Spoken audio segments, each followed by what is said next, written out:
Welcome back to Vintage Classic Solutions. I'm your Dark Knight, EJ Parker.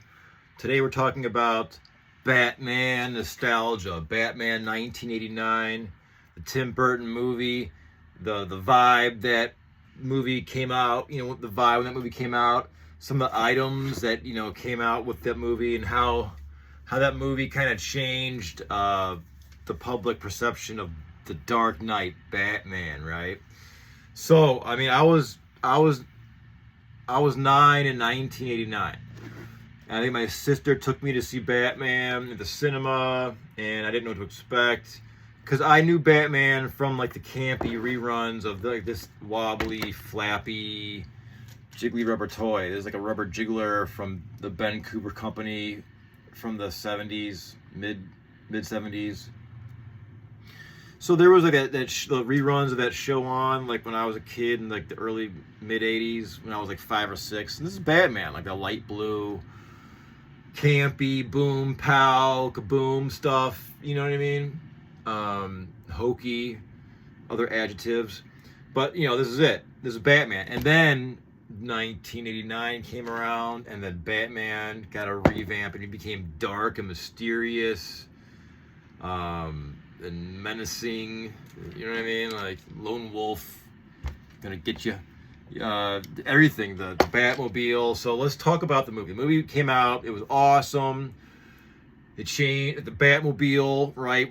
That was like one of the focal points of the coolness of the new Batman. His color became darker, more mysterious. There's some action figures here to show you, to kind of help illustrate. So this is this 89 Batman, a color scheme. He had those forearm hook things, right? Extra tough. So the movie came out in 1989, and then back in the 80s, it took about 6 to 12 months to get a movie from the cinema to this gorgeous format, VHS. Ta-da! Now, I can recall one of my most vivid memories of Batman, this movie was, besides seeing it, was, again, like 6 to 8 weeks later, you go with your parents to rent a movie. That's what you did back then. You would rent, before Netflix and chilling, you would rent a VHS. And I can recall going there, and the whole wall was full of probably 100 of these or more. And I just recall being 9 years old and being like, oh my God, I can actually take this movie home with me in VHS format and watch it. And, Batman can come home, and entertain us there. So I picked these up from thrift stores or flea markets for $1 or $2, just because of the nostalgic beauty of it. That emblem and that logo, and that's it. That's it. The yellows, the blacks, the sparkliness, that's just so awesome. So I want to keep buying these. I kind of forgot about it for a minute. These were in the corner of my shop. But just build a wall, right, of Batman VHS tapes, because why the hell not, right? So I love these things. And they work, I guess. I don't even watch movies, to be honest with you, but hell yeah, I'd watch this. I gotta fire my VHS up. My tape player. So what else we got? So in the movie, Batman drove this, the Batmobile. Now that was the coolest. My eyes got so big when they came, like that scene when the bombs drop out of the hubcaps or whatever. And and then when he's driving through the rainy leaves in the fall to his Batcave with Kim Basinger. You know what I mean? Like, what a cool scene! What a cool vehicle! It just made the old one look so not cool. You know what I mean? This new Batmobile, right? I mean, this has got to be one of the coolest renditions. I think the one with, what was it? Who was it? The Bayo? Scott, was it Christian Bayo? Around 2008. That was a pretty cool one. Like the tank looking one he built. That was pretty cool. But this one, I mean, it's so cool. The jet thing and the rocket in the back. Come on. This is the Ertl toy. I had this as a kid. A lot of kids had this. It was affordable. Ertl, get that emblem, you know what I mean? Jet black, pretty much. Awesome. Now, action figures. So again, we went from, here's a gold edition one. I forget why it was gold.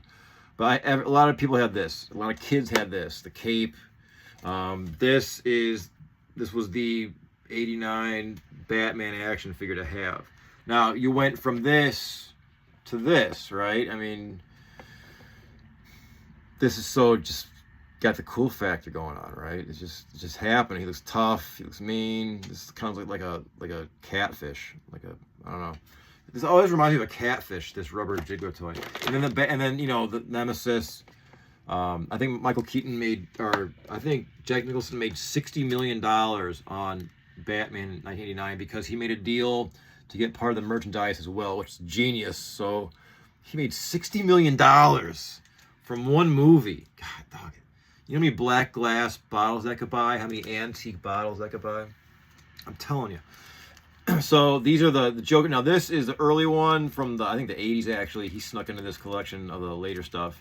But this is the one, his flower squirts water. This is the '89 Joker, from what I can recall. But I mean, so there you have it. I mean, this says a lot right there. A picture says 1,000 words, right? This to this. And I wish I had an old-fashioned Batmobile, which has got its own, of course, it's still a cool vehicle. I'd still drive it, right? On a Sunday morning or whatever. But this thing is just so much cooler. And then the newer ones, I mean, I don't know. They all have their own vibe and design features, but I think the '89 one really takes the cake. So this has been a nostalgic, brief look at just some items that reflect the cultural impact of the 1989 Tim Burton Batman movie. So, as always, thanks for watching, and thanks for checking in.